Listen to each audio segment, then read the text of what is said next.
ஒரு நிமிஷம் கேளுங்க. டீலிமிட்டேஷன் அப்படிங்கிறது எல்லா இடத்துலயும் பயங்கர கான்ட்ரோவர்சியா ஓடிட்டு இருக்கு இல்லையா? அது என்ன? அது நிஜமாவே பிரச்சனை உள்ளதா? அப்படின்னு பார்த்தீங்கன்னா, ஆர்டிகிள் 82 ஆஃப் த கான்ஸ்டிடியூஷன் பிரகாரம் பார்த்தீங்கன்னா, ஒரு ஒரு தொகுதி இப்போ தமிழ்நாட்டுக்குன்னு எடுத்தீங்கன்னா 234 இருக்குங்க. பார்லிமெண்ட்டுக்கு 39, பாண்டிச்சேரி ஒண்ணு சேர்த்தா 40. டோட்டல் இவ்வளோ சீட்ஸ் இருக்கு. இப்போ பெங்காலுக்கு வந்து 290 இருக்கு. இது எத வச்சு முடிவு பண்றாங்க அப்படின்னா, அங்க இருக்கிற மக்கள் தொகையை பேஸ் பண்ணி முடிவு பண்றாங்க. இப்போ நமக்கு வந்து 1951 பேஸ் பண்ணி பண்ணியிருக்காங்க. 1971ல சென்சஸ் எடுத்திருக்காங்க. இப்போ மத்திய அரசு சொல்லிட்டு இருக்கிறது என்னன்னா, டீலிமிட்டேஷன்ங்கிறது ஒருத்தரையும் எப்போ சென்சஸ் எடுக்கிறோமோ அதுக்கு தகுந்த மாதிரி மாற்றணும் அப்படின்ட்டு.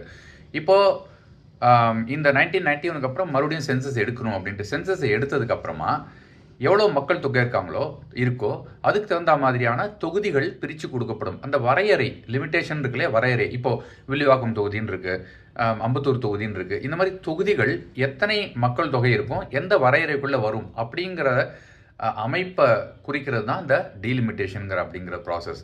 அப்போ அதுக்கு என்ன அடிப்படை தேவை அப்படின்னா, மக்கள் தொகை கணக்கெடுப்பு எடுக்கணும்.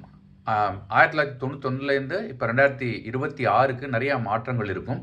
ஸோ அதை பேஸ் பண்ணி பண்ணதுனால இப்போ மறுபடியும் மக்கள் தொகை கணக்கெடுப்பு எடுத்ததுக்கப்புறமா எத்தனை தொகுதிகள் கொடுக்கப்படும். இப்போ தொகுதி இப்போ பார்லிமெண்ட்டுக்கு வந்து 39, 40 இருக்கிறது 59 மாறுங்கிறது ஒரு கணிப்பு தோராயமானது. ஆனால் சரியான கணக்கெடுப்பு மக்கள் தொகை எடுத்ததுக்கு அப்புறமா இது எக்ஸாக்ட் நம்பர் ஒரு ஒரு மாநிலத்துக்கும் எத்தனை வரும் அப்படிங்கிற அந்த கணக்கு உங்களுக்கு கரெக்டாக சொல்லப்படும். இது ஒரு ஒரு பகுதிக்கு ஏற்ற மாதிரி மாறும். ஸோ இது வந்து ஆர்டிகிள் 82ல் வருது. இது காலமாக நமக்கு வந்துட்டு இருக்கிற ஒரு பழக்கம் தான். இது புதுசாக எதுவும் திணிக்கப்படலை. இந்த ஒரு டீலிமிட்டேஷன் ப்ராசஸ் பண்ணினா கரெக்டாக ஒரு பிரதிநிதி அந்த மக்களுக்கு எவ்வளோ சேவை செய்ய முடியும், அந்த அதுக்கு மேலே போனால் அவங்களுக்கு கஷ்டங்கிறனால தான் அது பிரிக்கிறாங்க, தொகுதிகள் ஜாஸ்தியாகும். இதனால் நம்பர் ஆஃப் எம்எல்ஏஸும் எம்பிஸும் நமக்கு தமிழ்நாட்டில் கூடுங்கிறது இது வழக்கமாக நடந்துட்டு இருக்கிறது தான். அதுதான் ஆக போகுது இந்த டீலிமிட்டேஷன் ப்ராசஸ்னால. உங்களுக்கு இது கிளாரிட்டி கிடைச்சிருக்குன்னு நினைக்கிறேன். Thank you so much. பாய்.